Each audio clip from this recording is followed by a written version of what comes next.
ಈ ನಮ್ಮ ಮಾಸ್ತಿ ಗುಡಿಯ ಆಡಿಯೋ ಇದು ಲೋಕಾರ್ಪಣೆ ಆಗ್ತಾ ಇದೆ. ಎಲ್ಲ ಕಾರ್ಯಕ್ರಮಗಳನ್ನು ಶುರು ಮಾಡೋದಕ್ಕಿಂತ ಮುಂಚೆ ನಿಮ್ಮೆಲ್ಲರಲ್ಲಿ ನನ್ನದೊಂದು ಕೋರಿಕೆ ಇದೆ.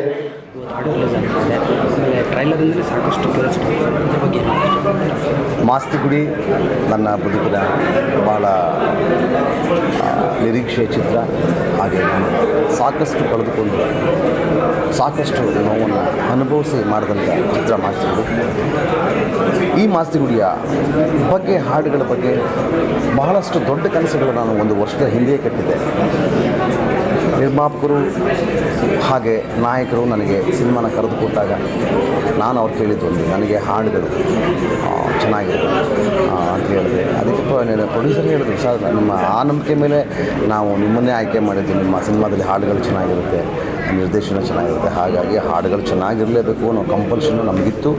ಹಾಗಾಗಿ ನನಗೆ ಮ್ಯೂಸಿಕ್ ಅಂದರೆ ಬೇಸಿಕಲಿ ಬಹಳ ಇಷ್ಟ ಆಗಿರೋದು, ನನ್ನ ಇಷ್ಟದ ಆಯಾಮ ಅದು. ಸೊ ಹಾಗಾಗಿ ಹಾಡುಗಳನ್ನು ಸರಿಸುಮಾರು 3 ರಿಂದ 4 ತಿಂಗಳು ಸಮಯ ತಗೊಂಡು ಲೊಕೇಶನ್ ನೋಡ್ತಾ ಕಾಡಲ್ಲಿ, ಪ್ರತಿ ಕಾಡಲ್ಲಿ ಕೂತ್ಕೊಂಡು, ಸಾಧು ಕೋಕಿಲ್ ಅವರ ನಿಮಗೊತ್ತು ಸಾಕಷ್ಟು ಬ್ಯುಸಿ ನಟರು ಅವರು, ಅವರ ಅಷ್ಟು ಸಮಯವನ್ನು ತಕ್ಕೊಂಡು ಅಷ್ಟು ಸಮಯನ ನಮಗೆ ಕೊಟ್ಟರು ಪಾಪ ಅವರು.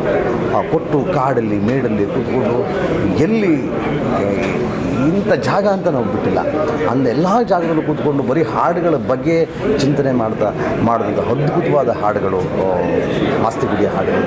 ನನ್ನ ಪ್ರಕಾರ ಸಂಜು ವೆಟ್ಸ್ಗಿಂತ ಮೈನಾಗಿಂತ ಬಹಳ ಅತ್ಯುತ್ತಮವಾದ ಸಂಗೀತ, ಬಹಳ ಅತ್ಯುತ್ತಮವಾದ ಸಾಹಿತ್ಯ, ಬಹಳ ಅತ್ಯುತ್ತಮವಾದ ರೆಂಡರಿಂಗ್ ಆಫ್ ಇದು ವಾಯ್ಸಸ್ ಫ್ರಮ್ ಆ ಸಿಂಗರ್ಸ್ ಎಲ್ಲ ಇರುವಂಥ ಹಾಡುಗಳು.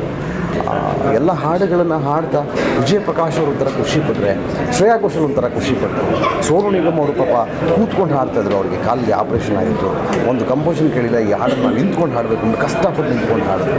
ಅಂಥ ರೋಮಾಂಚನ ಆಗುವಂಥ ಹಾಡುಗಳು ಮಾಸ್ತಿ ಗುಡಿಯಲ್ಲಿದೆ. ಭಾಳ ಅದ್ಭುತವಾಗಿ ವಿಜುವಲೈಸ್ ಕೂಡ ಆಗಿರುವಂಥ ಹಾಡುಗಳು. ಇವತ್ತು ನಮ್ಮ ಮಾಸ್ತಿ ಗುಡಿಯ ಹಾಡುಗಳನ್ನು ನಮ್ಮ ಕನ್ನಡ ಚಿತ್ರರಂಗದ ಹಿರಿಯ ನಾಯಕ ನಟರು ಹಾಗೆ ನಮ್ಮೆಲ್ಲರ ಬೆನ್ನೆಲುಬಾದಂಥ ರೆಬಲ್ ಸ್ಟಾರ್ ಅಂಬರೀಷ್ ಅವರು ಇವತ್ತು ಲೋಕಾರ್ಪಣೆ ಮಾಡ್ತಾಯಿದ್ದಾರೆ. ಹಾಡುಗಳನ್ನು ಕೇಳಿ ಆನಂದಿಸಿ, ಎಲ್ಲ ಹಾಡುಗಳು ನಿಮ್ಗೆ ಇಷ್ಟ ಆಗ್ತದೆ. ಸಿನಿಮಾ ಏಪ್ರಿಲ್ನಲ್ಲಿ ತೆರೆಗೆ ಬರ್ತಾಯಿದೆ.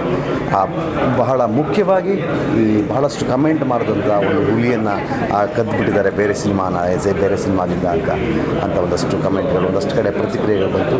ಅದು ಅನಿವಾರ್ಯವಾಗಿ ಉಪಯೋಗಿಸಿದಂಥ ಹುಲಿ, ನಮ್ಮ ಹುಲಿ ಇನ್ನೂ ಬಂದಿಲ್ಲದಿರೋದಿಲ್ಲ, ಆ ಹುಲಿನ ಉಪಯೋಗಿಸ್ಕೊಂಡು ಈಗ ನಮ್ಮ ಹುಲಿ ಬಂದಿದೆ. ನಮ್ಮ ಹುಲಿ ಇರುವಂಥ ಟ್ರೈಲರನ್ನು ಇವತ್ತು ಕೂಡ ಲೋಕಾರ್ಪಣೆ ಮಾಡ್ತಾಯಿದ್ದೀವಿ. ನಿಮ್ಮೆಲ್ಲರ ಹಾರೈಕೆ ನಮ್ಮ ಮೇಲೆ ಇರಲಿ. ಮಾಸ್ತಿ ಗುಡಿ ಚಿತ್ರತಂಡದಿಂದ ಬಹಳ ಒಳ್ಳೆಯ ಸಿನಿಮಾವನ್ನು ನೀವು ನಿರೀಕ್ಷೆ ಮಾಡ್ತಿದ್ದೀರಿ. ಖಂಡಿತ ಆ ಭರವಸೆನ ಇಡೀ ತಂಡ ಉಳಿಸ್ಕೊಳ್ಳುತ್ತೆ.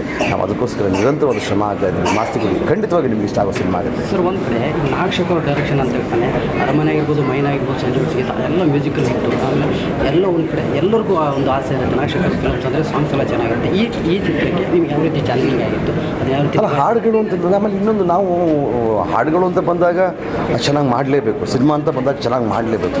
ಅದಕ್ಕೋಸ್ಕರನೇ ನಮಗೆ ಪ್ರೊಡ್ಯೂಸರು ನಮ್ಮನ್ನು ನಮಗೆ ಕೋಟ್ಯಾಂತರ ರೂಪಾಯಿ ಬಂಡವಾಳ ಹಾಕಿ ನಮಗೆ ಜವಾಬ್ದಾರಿನ ವಹಿಸಿರ್ತಾರೆ. ಬಟ್ ಆದರೆ ಚಾಲೆಂಜ್ ಅಂತ ಮಾಡ್ಕೊಂಡು ಮಾಡೋಕ್ಕಾಗಲ್ಲ ಸಿನಿಮಾನ. ಇದು 100 ದಿನ ಓಡಿಸ್ತೀನಿ, ಅದೆಲ್ಲ ಆಗಲ್ಲ. ಹಾಡುಗಳು ಚೆನ್ನಾಗಿ ಬರಬೇಕು, ಚೆನ್ನಾಗಿ ಬಂದೇ ಬರುತ್ತೆ, ಹಂಗೂ ಆಗಲ್ಲ. ಕಷ್ಟಪಟ್ಟು ನಿಯತ್ತಾಗಿ ಅದ್ರ ಕಡೆ ಕೆಲಸ ಮಾಡಬೇಕು, ಚೆನ್ನಾಗಿ ಬರಬೇಕು ಅನ್ನೋದ್ರ ಕಡೆ ಕೆಲಸ ಮಾಡ್ತಿದ್ರೆ ಚೆನ್ನಾಗಾಗುತ್ತೆ. ಸೊ ಹಾಗಾಗಿ ಬಹಳ ಸಮಯ ಬೇಕಾಗುತ್ತೆ. ಸುಮ್ಮನೆ ಹಿಂಗೆ ಕೂತ್ಕೊಂಡು ಹಿಂಗೆ ಒಳ್ಳೆ ಹಾಡುಗಳನ್ನು ಮಾಡೋಕ್ಕಾಗಲ್ಲ. ಒಂದು ಹಾಡು ಸಡನ್ನಾಗಿ ಸಿಕ್ಬಿಡುತ್ತೆ. ಇನ್ನೊಂದು ಹಾಡು ನನಗೇನೆ ಈ ಸಿನಿಮಾದಲ್ಲಿ ಒಂದು ಹಾಡು, ಒಂದು ಹುಡುಗ ಇನ್ನೊಂದು ಹುಡುಗಿ ಅಂತ, ಭಾಳ ನಾನು ಶಂಕರ್ನಾಗ್ ಅವರ ಫ್ಯಾನು. ಈ ಸಿನಿಮಾದಲ್ಲಿ ಆ ಥರದೊಂದು ಹಾಡನ್ನು ತರಬೇಕು, ಕೇಳದೆ ನಿಮಗೆ ಆ ಥರದೊಂದು ಹಾಡನ್ನು ಈ ಸಿನಿಮಾದಲ್ಲಿ ತರಬೇಕು ಅಂತ ಅಂದ್ಕೊಂಡಾಗ ಸರಿ ಸುಮಾರು 3 ರಿಂದ 4 ತಿಂಗಳು ಕೂತಿದ್ರು, ಅದು ಸಿಕ್ಕಿಲ್ಲ. ಕೊನೆಯ ಕ್ಷಣದಲ್ಲಿ ಸಿಕ್ತು ಹಾಡು. ಆ ಥರದ ಸಮಯಾವಕಾಶನೂ ಬೇಕಾಗುತ್ತೆ. ಹಾಗಾಗಿ ನಾನು ಯಾವತ್ತೂ ಹಾಡುಗಳು ರೆಡಿಯಾದ ನಂತರವೇ ನಾನು ಶೂಟಿಂಗ್ ಹೋಗೋದು. ಗುಡಿ ಒಂದು ಹುಡುಗಿನ ಥರ ಒಂದು ಆ ರೇಂಜಿಗೆ ಒಂದು ನೆನಪಿಸುತ್ತೆ, ಕುದುರೆ ಮೇಲೆ ಬರತಕ್ಕಂಥದ್ದು. ಈ ಸಿನಿಮಾದಲ್ಲಿ ನಾನು ಆ್ಯಕ್ಚುಲಿ ಸಾಧು ಕೋಕಿಲ್ ಅವ್ರಿಗೆ ಒಂದು ಇಂಟ್ರಡಕ್ಷನ್ ಸಾಂಗ್ ಮಾಡೋಣ ಅಂತ. ನಾನು ಅಣ್ಣ ಸಾಂಗ್ ಮೂಲಕ ಹೀರೋ ಇಂಟ್ರೊಡಕ್ಷನ್ ಮಾಡೋದು ಬೇಡ, ಒಂದು ಇಂಗ್ಲೀಷ್ ಫಿಲ್ಮ್ ಥರ ಬೇರೆ ಸ್ಟೈಲಲ್ಲಿ ಮಾಡೋಣ ಅಂತಂದೆ. ಇಲ್ಲ ಒಂದು ಸಾಂಗ್ ಮಾಡಿ ಕೇಳಿಸ್ತೀನಿ ನೋಡು, ಕಂಪೋಸ್ ಮಾಡ್ತೀನಿ, ನಿನಗೆ ಇಷ್ಟ ಆದರೆ ಇಟ್ಕೋಣ ಅಂತ. ನಿಜವಾಗ್ಲೂ ಕಂಪೋಸ್ ಆದಮೇಲೆ ಕೇಳಿ ನನಗೆ ಭಾಳ ಸಂತೋಷ ಆಗುತ್ತೆ. ಇದು ಅದ್ಭುತವಾಗಿದೆ, ಆದರೆ ರೆಗ್ಯುಲರ್ ಆಗಿರಬಾರ್ದು ಈ ಹಾಡು. ಇದು ಈ ಜನತೆಗೆ ಒಂದು ಒಳ್ಳೆ ಸಂದೇಶವನ್ನು ಕೊಡುವಂಥ ಹಾಡಾಗಬೇಕು ಅಂತ ಕವಿರಾಜ್ ಅವ್ರ ಹತ್ರ ಸ್ಟ್ರೈಟ್ ಬಂದುಬಿಟ್ಟೆ ಟ್ಯೂನ್ ಇಟ್ಕೊಂಡು. ಇದೇ ಕವಿಗಳು ಇದನ್ನು ಬಹಳ ಅದ್ಭುತವಾಗಿ ಬರೀಬೇಕು, ಏನು ಮಾಡೋದು. ಕವಿರಾಜ್ ಅವರು ನಿಜವಾಗಿಯೂ ಬಹಳ ಅದ್ಭುತವಾಗಿ ಬರೆದ್ರು. ಬರೀ 4 ದಿನ ಈ ನಿನ್ನ ಋಣ, ಕೊನೆಗುಳಿಯುವುದೇ ನಿನ್ನ ಒಳ್ಳೆತನ, ಸ್ನೇಹ ಪ್ರೀತಿ ನ್ಯಾಯ ನೀತಿ ನಿನ್ನದಾಗಲಿ ಸದಾ ಅಂದರು. ಎಕ್ಸ್ಟ್ರಾಡಿನರಿ ಫಿಕ್ಸ್ ಮಾಡಿ ಅಂತ. ಅದಾದಮೇಲೆ ಚರಣದಲ್ಲಿ ಇನ್ನಷ್ಟು ಅದ್ಭುತಗಳನ್ನು ಹೇಳಿದ್ರು. ಈ ಸಮಾಜಕ್ಕೆ ಒಳಿತಾದ ವಿಷಯವನ್ನು ಇಟ್ಕೊಂಡೇ ಮಾಡೋ ಸಿನಿಮಾ ಇದು. ಏನಂದರೆ safe tigers, safe forest, safe animals, wild ಲೈಫ್ನ ಉಳಿಸಿ ನಮ್ಮ ಮುಂದಿನ ಜನ್ರೇಷನ್ಗೆ ಈ ನೆಲ ಜಲನ ಉಳಿಸ್ಕೊಳ್ಳೋ ಜವಾಬ್ದಾರಿ ನಮ್ಮ ಮೇಲಿದೆ ಅಂತ ಹೇಳಿ ಮಾಡಿದಂಥ ಒಂದು ಬೇಸಿಟ್ಕೊಂಡು ಮಾಡಿರೋಂಥ ಕಥೆ. ಸೊ ಹಾಗಾಗಿ ಇಡೀ ಹಾಡನ್ನು ಈ ಗಿಡ ಮರಗಳೇ ನಿಜವಾದ ಪ್ರಾಣಿ ಪಕ್ಷಿ ಎಲ್ಲ ನಮ್ಮ ನೆಂಟರು ಅನ್ನೋ ಅದ್ಭುತವಾದ ಲೈನ್ಗಳನ್ನು ಬರ್ತಾರೆ ಕವಿರಾಜ್ ಅವರು. ಇಡೀ 5 ಹಾಡುಗಳನ್ನು ಭಾಳ ಅದ್ಭುತವಾಗಿ ಬರ್ತಿದ್ದಾರೆ. ಬಹಳ ಅದ್ಭುತವಾದ ಹಾಡುಗಳು ಮಾಸ್ತಿ. 4ನೇ ತಾರೀಕು ರಿಲೀಸ್ ಮಾಡಬೇಕು ಅಂತ ನನಗೆ ಆ ಪ್ರೊಡ್ಯೂಸರು ಗಡುವು ಕೊಟ್ಟಿದ್ದಾರೆ. ಸೊ ಅದಕ್ಕೆ ಮುಂಚೆ ನಾನೆಲ್ಲ ಕೆಲಸ ಮುಗಿಸ್ತಾ ಇದ್ದೀನಿ. ಈ ಮಾರ್ಚ್ 20 ಒಳಗಡೆ ನನ್ನ ಎಲ್ಲ ಕೆಲಸಗಳನ್ನು ಮುಗಿಸಿ ಪ್ರೊಡ್ಯೂಸರ್ ಕೈಗೆ ಸಿನಿಮಾನ ಸರೆಂಡರ್ ಮಾಡ್ತಾ ಇದ್ದೀನಿ. ಸೊ ಹಾಗೆ ಬಹುಶಃ ಏಪ್ರಿಲ್ ತಿಂಗಳಲ್ಲಿ ಖಚಿತವಾಗಿ ಈ ಸಿನಿಮಾ ರಿಲೀಸ್ ಆಗುತ್ತೆ, 100% ಆಗುತ್ತೆ. ಮೇಜರಾಗಿ ಪ್ರಾಣಿಗಳನ್ನ ಉಳಿಸಿ ಅನ್ನೋದು ಸಿನಿಮಾ ಕತೆ. ಸೊ ಅದರಿಂದ ಏನು ಮಾಡಿದ್ವಿ, ನಾವು ಮನುಷ್ಯರ ಜೊತೆ ಇರೋದು ಬೇಡ ಅಂತ ಫಸ್ಟ್ ಡಿಸೈಡ್ ಮಾಡಿದ್ವಿ. ಕಾಡಿಗೆ ಹೋಗಿ ನೇಚರ್ ಜೊತೆ ನಾವು ಹೋದಾಗಲಂತೂ ಕಾವೇರಿ ನದಿ ತುಂಬಿ ಹರಿತಾ ಇತ್ತು. ಆ ಜುಳು ಶಬ್ದದಲ್ಲಿ ಒಳ್ಳೆ ಎಕ್ಸ್ಟ್ರಾನರಿ ಮೆಲಡಿ ಸಾಂಗ್ಸ್, ಹೇಗೆಲ್ಲ ನಮಗೆ ನೇಚರ್ ನಮಗೆ ಏನು ಎನರ್ಜಿನ ಕೊಡುತ್ತೋ ಆ ರೀತಿಯೆಲ್ಲನೂ ಹಾಡುಗಳನ್ನ ಕಂಪೋಸ್ ಮಾಡಿದ್ವಿ. ಹಾಡುಗಳು ತುಂಬ ಚೆನ್ನಾಗಿ ಬರೋದಕ್ಕೆ ಕಾರಣ ನಮ್ಮ ಡೈರೆಕ್ಟರ್ ನಾಗಶೇಖರ್ ಅವರು. ಯಾಕೆಂದರೆ ಅವ್ರಿಗೆ ಹಾಡುಗಳು ಯಾವ ಥರ ಅವ್ರಿಗೆ ಬೇಕು. ನಾಗಶೇಖರ್ ಹಿಂಗೆ ಅಂದರೆ, ಇವಾಗ ನೀವು ಮೈನಾ ತೊಗೊಳ್ಳಿ, ಸಂಜೀವ್ ಅರ್ಚ್ಕಿದ ತೊಗೊಳ್ಳಿ, ಹಾಡಿನ ಮೇಲೆ ಡಿಪೆಂಡ್ ಆಗಿಬಿಟ್ಟಿರ್ತಾರೆ ಅವ್ರ ಲೈಫ್ನ. ಜೀವನನೇ ಟೋಟಲ್ ಕಥೆನೇ ಹಾಡಿನ ಮೇಲೆ ಡಿಪೆಂಡ್ ಮಾಡಿಬಿಟ್ಟಿರ್ತಾರೆ. ಅದರಿಂದ ನನಗೆ ಚೆನ್ನಾಗಿ ಗೊತ್ತು. ನಾನು ಆಲ್ರೆಡಿ ಒಂದು 1.5-2 ವರ್ಷ ಆಗಿತ್ತು ಇಂದಿನ ಪ್ರೀತಿಯ ಎದೆಗಾರಿಕೆ ಆದಮೇಲೆ. ಇದಕ್ಕೊಂದು ಒಳ್ಳೆ ಹಾಡು ಮಾಡಿದ್ರೆ ನನಗೂ ಒಂದು ಒಳ್ಳೆ ಹೆಸರು ಬರುತ್ತೆ ಅಂತಲೇ ಬರೀ ಆ್ಯಕ್ಟ್ ಮಾಡ್ತಾಯಿದ್ದವನು ತಿರ್ಗಾ ಮ್ಯೂಸಿಕ್ಗೆ ಬಂದು ಹೊಸ ಥರ ಹಾಡುಗಳನ್ನ ಮಾಸ್ತಿ ಗುಡಿಗೆ ರೆಡಿ ಮಾಡಿದ್ವಿ. ಜೊತೆಗೆ ನನ್ನ ಮಗ ಇದ್ದಿದ್ದರಿಂದ ಈ ಹಳೇ ಏನು ಸೊಗಡು ಏನೇನಿರುತ್ತೆ, ಹಳೇದು ಸೌಂಡಿಂಗ್ ಆಗಲಿ, ಹಳೇದ ಮ್ಯೂಸಿಕ್ ಆಗಲಿ ಅದೆಲ್ಲ ಇರೋಲ್ಲ. ಯಾಕೆಂದರೆ ನನ್ನ ಜೊತೆ ನನ್ನ ಮಗ ಇದ್ದ. ಅವ್ರು ಯಂಗ್ ಜನ್ರೇಷನು. ನಾವೇನೇ ಹಳೆಯದಕ್ಕೆ ಹೋದ್ರೆ ನಾವು ಎಲ್ಲ ಕೇಳಿದ್ದೀವಿ ಅಂತ ತಲೆ ಕೆರ್ಕೊಂಬಿಡೋರು. ಸೊ ಅದನ್ನೆಲ್ಲ ಬಿಟ್ಟು ಹೊಸ ಥರ ಏನಾದ್ರು ಮಾಡಬೇಕು ಅಂತ ಬಂದಿದ್ದ ಜೊತೆಲಿ ನನ್ನ ಮಗನೂ ಕೆಲಸ ಮಾಡಿದ್ದೆ. ಸರ್, 25 ವರ್ಷದ ಸಿನಿರಂಗದಲ್ಲಿ ಈ ಥರದ ಕಂಪೋಸಿಷನ್ ಫಸ್ಟಾ ಸರ್? ಇಲ್ಲ, ಇದು ತುಂಬ ಅದ್ಭುತವಾದಂಥ ಕಂಪೋಸಿಷನ್ ಮಾಸ್ತಿ. 25 ವರ್ಷದಲ್ಲಿ ಇದು ತುಂಬಾ ಸ್ಪೆಷಲ್ ನನಗೆ. 5 ಹಾಡುಗಳು ಕೂಡ ತುಂಬ ಸ್ಪೆಷಲ್ ನನಗೆ. ಮೇಯ್ನಾಗಿ ಲಿರಿಕ್ ಇವರೇ. ಹಾಡುಗಳು ಹಿಟ್ಟಾಗೋದಕ್ಕೆ ಮೇಜರ್ ಕಾರಣ ಆಗೋದೇ ಸಾಹಿತ್ಯ. ಅದನ್ನು ನಾಗಶೇಖರ್ ಹೇಗೋ ಹಿಡಿತಾರೆ ನೀಟಾಗಿ, ಹಿಡಿದು ನಮ್ಗೆ ತೊಗೊಂಬಂದು ಕೊಡ್ತಾರೆ, ಹಿಂಗಿದ್ರೆ ಈಗ ಚೆನ್ನಾಗಿರುತ್ತೆ ಅಂತ. ಕವಿರಾಜ್ ತುಂಬ ಎಕ್ಸ್ಟ್ರಾನರಿ ಮಾಡಿದ್ದಾರೆ. ಎಲ್ಲ ಹಾಡುಗಳು ಅವರೇ. ಸೊ ಅದು ನಮಗೆ ತುಂಬ ಪೂರಕ ಆಗೋದು, ಹಾಡುಗಳ ಸಾಹಿತ್ಯ ಮತ್ತು ಟ್ಯೂನ್. ಸರ್, ನಿಮ್ಮ 5 ಕೂಸುಗಳಲ್ಲಿ ಯಾವ ಕೂಸು ನಿಮ್ಗೆ ಅಚ್ಚುಮೆಚ್ಚು? ನನ್ನ ಕೇಳಿದ್ರೆ ಫಾರೆಸ್ಟಲ್ಲಿ ಒಂದು ಸಾಂಗ್ ಇದೆ, ನಮ್ಮ ಕೈಲಾಶ್ ಕೇರವ್ರು ಹಾಡಿದ್ದು ಅಮ್ಮ ಅಂತ ಒಂದು ಹಾಡು. ಅದು ನಂಗೆ ತುಂಬ ಇಷ್ಟ. ಕೇಳಿಗರಿಗೆ ತುಂಬ ಇಷ್ಟ ಆಗೋದು ಒಂದು ಹುಡುಗ ಅಂತ ಒಂದು ಹಾಡಿದೆ.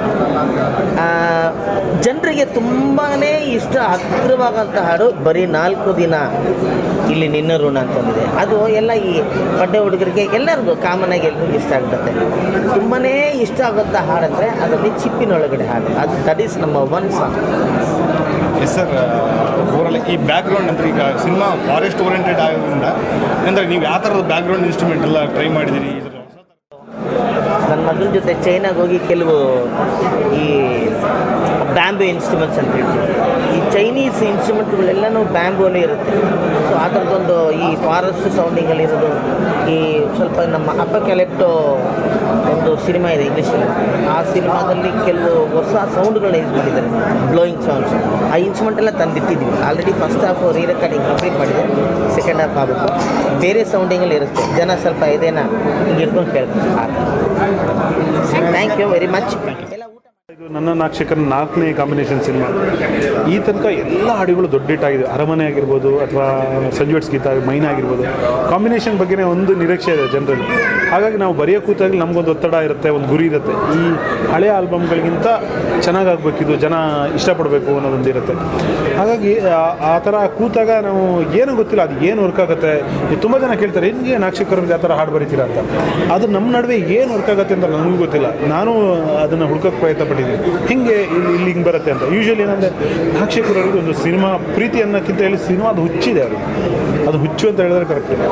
Cinema eat cinema, drink cinema, sleep cinema ಅನ್ನೋ ಥರ ಒಂದು ಸಿನಿಮಾ, ಒಂದು ಪ್ರಾಜೆಕ್ಟ್ ಇದ್ದಿದ್ರೆ ಭಯಂಕರ ಹುಚ್ಚಾಗಿ ಪ್ರೀತಿಸ್ತಾರೆ ಅದು. ನಮ್ಗೆ ಹೇಳುವಾಗ ಕೂಡ, ನಮ್ಮ ಹತ್ರ ಸಾಂಗ್ ಬರ್ಸುವಾಗ ಕೂಡ ಆ ಪ್ರೀತಿ ಕಾಣಿಸ್ತಾ ಇರುತ್ತೆ ಅವ್ರಿಗೆ.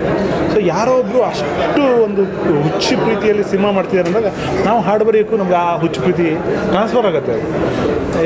ಅವರು ಹೇಳೋದೇ ಕೇಳಬೇಕು, ನೀವು ಕವಿಗಳೇ ಅದು ಹೀರೋಯಿನ್ ಪ್ರೀತಿ ಅಲ್ಲಿ ಹಿಂಗೆ ಅಂತ ಇರ್ತಾರೆ. ಅದು ನಮಗೆಲ್ಲೋ ಒಂದು ಕಡೆ ಇಲ್ಲಿ ಕೇಳೋ ಬದಲು ನಾವು ಇಲ್ಲಿಂದ ಕೇಳೋಕ್ಕೆ ಶುರು ಮಾಡ್ತೀವಿ. ಆವಾಗ ನಮ್ಮೊಳಗೆ ಹಾಡು ಇಲ್ಲಿಂದ ಬರೆಯೋ ಬದಲು ಇಲ್ಲಿಂದ ಬರೆಯೋಕ್ಕೆ ಶುರು ಮಾಡ್ತೀವಿ. ಅದು ಮೋಸ್ಟ್ಲಿ ಮ್ಯಾಜಿಕ್ ಆಗುತ್ತೆ ಅಂತ. ಮತ್ತು ಇನ್ನೊಂದು ಕೆಲವು ಕಡೆ ಏನಾಗುತ್ತೆ ಅಂದರೆ ಬರೆಯೋ ಕೂತಾಗ ಸ್ವಲ್ಪ ಸಾಹಿತ್ಯ ಜ್ಞಾನ ಇದ್ದರೆ ನಿರ್ದೇಶಕರು ಅವರೇನು ನಂದೊಂದು ಪದ ಅಥವಾ ನಂದೊಂದು ಲೈನು ಅಂತ ಮಧ್ಯೆ ಸೇರಿಸೋದು ನಡೆಯುತ್ತೆ. ಅವಾಗ ಎಲ್ಲೋ ಒಂದು ಕಡೆ ನಮ್ಮ ಫ್ಲೋ ಏನಿರುತ್ತೆ ಅದು ಕಟ್ಟಾಗ್ಬಿಡ್ಬೋದು. ಆದರೆ ನಾಕ್ಷಕರು ಯಾವತ್ತೂ ತುಂಬ ಅವರು ಇಲ್ಲ ಇನ್ನೂ ಬೇಕು ಅದೇನೋ ಬೇಕು ಅಂತ ಹೇಳ್ತಾರೆ. ಆದರೆ ಯಾವತ್ತೂ ಮಧ್ಯ ತಂದೊಂದು ಸಾಲತ್ತು ಸೇರ್ಸೋಕ್ಕೆ ಹೋಗಲ್ಲ, ಪುಷ್ ಮಾಡ್ತಾರೆ ಅಷ್ಟೇ. ಅದು ಬಹುಶಃ ನಮ್ಗೆ ಇನ್ನೂ ವರ್ಕ್ ಮಾಡೋಕ್ಕೆ ಜಾಸ್ತಿ ಸ್ಫೂರ್ತಿ ಕೊಡುತ್ತೆ ಅನಿಸುತ್ತೆ. ಇವತ್ತು ಈ ಮಾಸ್ತಿಗುಡಿ ಸಾಂಗ್ ಕೇಳಿದ್ರೆ ಎಲ್ಲರೂ ಹೇಳ್ತಾ ಇದ್ದಾರೆ, ಬೇರೆ ಸಿನಿಮಾಗಳಲ್ಲಿ ಆಲ್ಬಮ್ಗಳಲ್ಲಿ 2 ಸಾಂಗ್ ಚೆನ್ನಾಗಿರ್ಬೋದು, 3 ಸಾಂಗ್ ಚೆನ್ನಾಗಿರ್ಬೋದು ಮ್ಯಾಕ್ಸಿಮಮ್. ನಿಮ್ಮದು 5ಕ್ಕೆ 5 ಚೆನ್ನಾಗಿದೆ, ಎಲ್ಲ ಬೇರೆ ಥರ ಇದೆ, ತುಂಬ ಸಿಂಪಲ್ ಆಗಿದ್ದು ಅಷ್ಟೇ ಚೆನ್ನಾಗಿದೆ, ಹೆಂಗೆ ಸಾಧ್ಯ ಕೇಳ್ತಾರೆ. ನಿಜವಾಗ್ಲೂ ನನಗೂ ಹೆಂಗೆ ಸಾಧ್ಯ ಅನ್ನೋ ಕ್ವಶನ್ ಇದೆ. ಸಾಧ್ಯ ಆಗಿದೆ. ಸೊ ಎಲ್ಲ ಇಷ್ಟಪಟ್ಟಿದ್ದೀರಾ, ಒಂದು ಪವಾಡ ಆಗುತ್ತೆ ಅಂತ ಅನ್ಸುತ್ತೆ. ನೋಡೋಣ. ಒಂದು ಸಾಂಗ್ ಅವರ ಸಿನಿಮಾಗಳಲ್ಲಿ ಆಲ್ರೆಡಿ ಕೆಲಸ ಮಾಡಿ, ಸೊ ಆ ಸಿನಿಮಾಗಿಂತ ಎಷ್ಟು ಈ ಸಿನಿಮಾ ಇದು ತುಂಬ ಭಿನ್ನವಾದದ್ದು. ಯಾಕಂದರೆ ಸಬ್ಜೆಕ್ಟೇ ಭಿನ್ನವಾದದ್ದು. ಹಿಂದಿನ 2 ಮೇಜರ್ ಒಂದು ಲವ್ ಸ್ಟೋರಿನೇ ಆಗಿತ್ತು ಆ್ಯಕ್ಚುಲಿ. ಹಿಂದಿನ ಮೈನಾ ಆಗಿರ್ಬೋದು ಅಥವಾ ಸಂಜುವೆಟ್ಸ್ ಗೀತ ಅಥವಾ ಅರಮನೆ ಕೂಡ. ಇದರಲ್ಲಿ ಸಬ್ಜೆಕ್ಟೇ ಬೇರೆ ಇದೆ ಆ್ಯಕ್ಚುಲಿ. ಒಂದು ಕಾಡು ಜನರ ನಡುವೆ ಹುಲಿ ಸಂರಕ್ಷಣೆ, ಪರಿಸರದ ಬಗ್ಗೆ ಒಂದು ಪ್ರೇಮ, ಆ ಥರದ್ದೆಲ್ಲ ಆ್ಯಂಗಲ್ ಇದೆ ಇದರಲ್ಲಿ. ಹಾಗಾಗಿ ನಮ್ಗೆ ಹಾಡು ಬರೆಯುವಾಗ ಬೇರೆ ಬೇರೆ ಇದು ಸಿಕ್ತು. ಇವಾಗ ಬರೀ 4 ದಿನ ಇಲ್ಲಿ ನಿನ್ನೆ ಋಣ ಅನ್ನೋ ಹಾಡು ಬರೆಯೋಕ್ಕೆ ಶುರು ಅವಕಾಶ ಆಗಿದೆ ಆ ಸಬ್ಜೆಕ್ಟಿಂದ. ಅಥವಾ ಒಂದು ಅಡವಿ ದೇವಿ ಸಾಂಗ್ ಇದೆ, ಹಾಲು ತಂದೆವು ಹಣ್ಣು ತಂದೆವು ಅಂತ, ಅದು ಕೂಡ ಆ ಜನರ ನಡುವಿನ ಸಾಂಗ್. ಈ ಸಬ್ಜೆಕ್ಟ್ ಹೆಚ್ಚು ಮಣ್ಣಿನ ಸೊಗಡಿದೆ. ಒಂದು ಸಬ್ಜೆಕ್ಟಲ್ಲಿ ಒಂದು ಮೆಸೇಜ್ ಕೊಡುವಂಥ ವಿಚಾರಗಳು, ಸೇವ್ ಟೈಗರ್, ಸೇವ್ ಫಾರೆಸ್ಟ್ ಅನ್ನೋ ಒಂದು ನೋಬಲ್ ಕಾಸ್ ಇದೆ. ಹಾಗಾಗಿ ಈ ಸಬ್ಜೆಕ್ಟೇ ಡಿಫ್ರೆಂಟ್ ಆಗಿರೋದ್ರಿಂದ ನಮಗೆ ಹಾಡುಗಳು ಕೂಡ ಅಷ್ಟೇ ಡಿಫ್ರೆಂಟಾಗಿ ಅಷ್ಟೇ ಗಟ್ಟಿಯಾದ ಹಾಡುಗಳನ್ನ ಮಾಡೋಕ್ಕೆ ಇದರಲ್ಲಿ ಸಾಧ್ಯ ಇದೆ. ಒಂದು ರೀತಿಯಲ್ಲಿ ಸದ್ದು ಮಾಡ್ತಾರೆ. ಇವತ್ತು ಆಡಿಯೋ ರಿಲೀಸ್ ಕೂಡ ಆಗ್ತಾ ಇದೆ. ಅದ್ರ ಬಗ್ಗೆ ನನಗನ್ನಿಸುತ್ತೆ ಮಾಸ್ತಿ ಗುಡಿ ಗಂಧದ ಗುಡಿ ಥರ ಟೋನ್ ಕೇಳುತ್ತೆ, ಸೌಂಡ್ ನಂಗೆ ಕೇಳುತ್ತೆ. ಗಂಧದ ಗುಡಿ ಎಷ್ಟು ಹೆಸರು ಮಾಡ್ತೋ ಮಾಸ್ತಿ ಗುಡಿ ಅಷ್ಟೇ ಹೆಸರು ಮಾಡುತ್ತೆ ನಿಮ್ಮೆಲ್ಲರ ಆಶೀರ್ವಾದದಿಂದ ಅಂತ ನಾನು ಅನ್ಕೊಳ್ತೀನಿ. ಯಾಕಂದರೆ ಸಿನಿಮಾ ತುಂಬ ಚೆನ್ನಾಗಿ ಮೂಡಿಬಂದಿದೆ. ಚಿಕ್ಕ ಪುಟ್ಟ ಘಟನೆಗಳು ಎಲ್ಲರೂ ಗೊತ್ತು, ಇಡೀ ಕರ್ನಾಟಕಕ್ಕೆ ಗೊತ್ತು. ಆ ಮೂಲಕ ಪ್ರಚಾರ ಆಗಿದೆ ಹೆಸರು ಅಂತ ಅನ್ನೋದಲ್ಲ, ಸಿನಿಮಾನೇ ಅಷ್ಟು ಚೆನ್ನಾಗಿ ಮಾಡಿದ್ದಾರೆ. ನಾಕ್ಷಕರ್ ಅವ್ರ ಬಗ್ಗೆ ಹೇಳಬೇಕು ಅಂದರೆ ಒಳ್ಳೆ ಮೇಕರ್ಸ್, ಕೇಳಂಗಿಲ್ಲ ಅವರು. ತುಂಬ ಚೆನ್ನಾಗಿದೆ ಸಿನಿಮಾ. ಆಮೇಲೆ ಟೆಕ್ನಿಷಿಯನ್ಸ್ ಆಗಲಿ, ಆರ್ಟಿಸ್ಟ್ಗಳಾಗಲಿ ಅದ್ಭುತ. ಎಲ್ಲ ದೊಡ್ಡ ಆರ್ಟಿಸ್ಟ್ ಅಲ್ಲೇ ಇದೆ ಈ ಸಿನಿಮಾದಲ್ಲಿ. ತುಂಬ ಚೆನ್ನಾಗಿದೆ. ಪ್ರಕೃತಿನ ಪ್ರೀತಿಸೋರು ಮತ್ತು ಅದರಲ್ಲಿ ಬರುವಂಥ ಒಂದು ಮ್ಯಾಟ್ರು, ಅದು ಸಿನಿಮಾ ನೋಡಿದಾಗ ನಿಮಗೆ ಗೊತ್ತಾಗುತ್ತೆ ಏನಕ್ಕೆ ಮಾಸ್ತಿ ಗುಡಿ ಅಂತಲೇ ಹೆಸರಿಟ್ಟಿದ್ದಾರೆ. ಸೂಪರಾಗಿ ಬಂದಿದೆ ಸಿನಿಮಾ. ಇದರಲ್ಲಿ ನನ್ನ ಪಾತ್ರ ಏನಂದರೆ, ಫಾರೆಸ್ಟಲ್ಲಿ ಫಾರೆಸ್ಟ್ ಡಿಪಾರ್ಟ್ಮೆಂಟ್ ಅಂತಾರೆ. ಅವರಲ್ಲಿ ನಾನು ಬುಲೆಟ್ ಪ್ರಕಾಶ್ PC-ಗಳು, ಅವ್ರ ಜೀಪ್ ಡ್ರೈವರು, ನಾನು ಸೀನಿಯರ್ PC. ಅಂದರೆ ತುಂಬ ತೂಕವಾಗಿ ಮಾತಾಡೋವಂಥ ವ್ಯಕ್ತಿ. ಎಲ್ಲ ಗೊತ್ತಿದೆ ನನಗೆ, ಆನೆ ಎಷ್ಟು ತೂಕ ಇರುತ್ತೆ ಅಂತ ಬೇಕಾದ್ರೆ ಚೋಡ್ತಾನೆ ಅಂಥ ಕ್ಯಾರೆಕ್ಟರ್. ನಮಗೂ ಸ್ಪೆಷಲ್ ಆಫೀಸರ್ ಆಗಿ ಸಾಧು ಅವ್ರು ಬರ್ತಾರೆ. ಸಾಧಕ್ಕೆ ಗೊತ್ತಿಲ್ಲ ಅವರ ಆರ್ಭಟ ಏನು, ಎದ್ರ ಮಕ್ಕಳು ಫಾರೆಸ್ಟಲ್ಲಿ ಡಿಪಾರ್ಟ್ಮೆಂಟಲ್ಲಿ ಕೆಲಸಕ್ಕೆ ಹೋದ್ರೆ ಏನಾಗುತ್ತೆ, ಒಂದು ಎಲೆ ಪರ್ರ ಅಂದ್ರೂ ಎದ್ರಕೊಂಡ್ಬಿಡ್ತಾರೆ. ಅಂಥವರೆಲ್ಲ ಇನ್ವೆಸ್ಟಿಗೇಷನ್ಗೆ ಹೋದ್ರೆ ಏನಾಗುತ್ತೆ ಅಂತ ಹೇಳಿ ಒಂದು ಕಾಮಿಡಿ ಟ್ರ್ಯಾಕ್ ಹೋಗುತ್ತೆ. ತುಂಬ ಚೆನ್ನಾಗಿದೆ. 3 ಜನ ಸೇರಿಕೊಂಡು ಮಾಡುವಂಥ ಟ್ರ್ಯಾಕ್ ಅದು. ಕವಿರಾಜ್ ಅವ್ರ ಸಾಹಿತ್ಯ, ಸಾಧು ಕೋಕಿಲ್ ಅವರ ಮ್ಯೂಸಿಕ್ ಸರ್ ಅದು ಅದ್ಭುತ ಸರ್. ನಾವು ಸಾಧು ಸರ್ನ ಅವತ್ತಿಂದನೂ ಬರೀ ಕಲಾವಿದ ನಾವು ಆರ್ಟಿಸ್ಟ್ ಆಗಿ ನೋಡಲಿಲ್ಲ. ನಾನು ಅವ್ರ ಮ್ಯೂಸಿಕ್ ಫೀಲ್ಡಲ್ಲಿದ್ದಾಗಲಿಂದಲೂ ಕಸ್ತೂರಿ ಶಂಕರ್ ಟ್ರೂಪಲ್ಲಿ ಅವ್ರು ಕೀಬೋರ್ಡ್ ನುಡಿಸ್ತಾಯಿದ್ರು, GV3 ಟ್ರೂಪಲ್ಲಿ ನಾನು ತಬಲಾ ನುಡಿಸ್ತಾಯಿದ್ದೆ. ಮ್ಯೂಸಿಕ್ ಫೀಲ್ಡಿಂದ ಬಂದಿರೋಂಥ ಕಲಾವಿದ ನನಗೆ. ಈ ಸಿನಿಮಾದ ವಿಶೇಷ ಏನು ಅಂದರೆ, ಅವರ ಹಾಡುಗಳು ಸುಮಾರು ಹಾಡುಗಳೆಲ್ಲ ಕ್ಲಿಕ್ ಆಗಿದೆ, ಜನಕ್ಕೆ ಗೊತ್ತು. ಇಳೆಯರಾಜ ಅವ್ರು ಮ್ಯೂಸಿಕ್ ಮಾಡಿದಾರಾ ಅಂತ ಕೇಳಿಬಿಡ್ತಾರೆ. ಸಾಧು ಅವ್ರ ಹೆಸರು ನೋಡ್ದೇ ಕೇಳೋದು, ಅಷ್ಟು ಚೆನ್ನಾಗಿದೆ ಆ ಟ್ಯೂನ್ಗಳು, ಆರ್ಕೆಸ್ಟ್ರೇಷನ್. ನಾನೇ ಫಸ್ಟ್ ಟೈಮ್ ಕೇಳಿದಾಗ ಸಾಂಗೆಲ್ಲ ಕೇಳಿದೆ, ಯಾರು ಮಾಡಿರೋದು ಇಳೆಯರಾಜ ಸರ್ ಅಂತ ಕೇಳಿಬಿಟ್ಟೆ. ಆಮೇಲೆ ಇಲ್ಲ ಸಾಧು ಸರ್ ಅನ್ನೋದು ತುಂಬ ಸಂತೋಷ ಆಯಿತು ನನಗೆ. ಸಾಮಾನ್ಯ ಒಂದು ಸಿನಿಮಾದಲ್ಲಿ 1-2 ಹಾಡು ಕ್ಲಿಕ್ ಆಗ್ಬೋದು, ಈ ಸಿನಿಮಾದಲ್ಲಿ ಇಡೀ ಆಲ್ಬಮ್ಮೇ ಚೆನ್ನಾಗಿದೆ. ಎಲ್ಲ ಹಾಡುಗಳು ಸೂಪರ್. ಸಿಚುಯೇಷನ್ ಸಾಂಗ್ ಆಗಲಿ, ಲವ್ ಸಾಂಗ್ ಆಗಲಿ, ಈ ನಮ್ಮ ಕನ್ನಡ ನಾಡಿನ ಬಗ್ಗೆ ಒಂದು ಗೀತೆ ಇದೆ, ಗಂಧಗುಡಿ ಸಾಂಗಲ್ಲಿ ಇದೆಲ್ಲ ಒಂದಿದೆ. ಮೋಸ್ಟ್ಲಿ ರಾಜ್ಯೋತ್ಸವಕ್ಕೆ ಅದು ನಾವು ಆಡುವ ನುಡಿ ಕನ್ನಡ ನುಡಿ ಈ ಥರ ಆ ಥರ ಈ ಹಾಡು ಕೂತ್ಕೊಂಡ್ಬಿಡುತ್ತೆ ಅಂತ ನನಗೆ ಅನ್ನಿಸ್ತಾ ಇದೆ. ಸೂಪರಾಗಿದೆ ಆಲ್ಬಮ್. ಸಾಹಿತ್ಯ, ಸಂಗೀತ, ಆಮೇಲೆ ಆರ್ಕೆಸ್ಟ್ರೇಷನ್, ಸಾಂಗ್ ಟ್ಯೂನಿಂಗ್ ಏನಿದೆ, ಅದ್ಭುತವಾದ ಸಿನಿಮಾ, ಟೋಟಲಿ ಪ್ಯಾಕೇಜು.